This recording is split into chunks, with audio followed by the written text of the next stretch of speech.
Alright, here we come. Yan, ganda dito oh.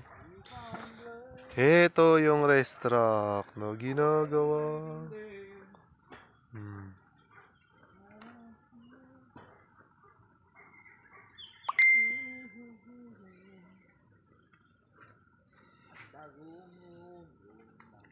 So yung painduro dito sa Nangalisan Tuba, dyan po yung starting sa may tabi ng katabi ng bukid na yan.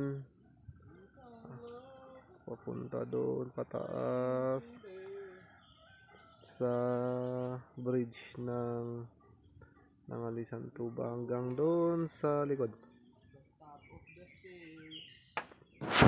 Sa may barangay hall ng Nangalisan, mga maka-sounds good. Okay.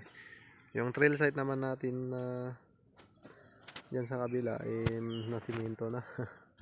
Kaya okay na rin yung mga ganito. May mga katulad ni sir na in-open nila yung lote nila para for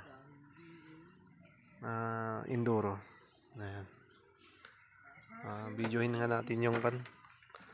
Parang may sounds good dun. Ano yun. Tingnan niya kung ano yung kanya. Kung saan siya magja-jumps mamaya.